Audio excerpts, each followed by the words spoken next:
మనం కృంగిపోయి ఒక మూలలో కదలేని స్థితిలో అనుకున్నామే.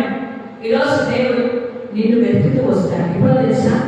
నీవు ఆయన నమ్మి ఆయన వైపు చూసినప్పుడు, నిరీక్షణ కలిగిన వారిగా దేవుడి వైపు మనం చూసినప్పుడు దేవుడి కార్యాలను చేసే దేవుడు.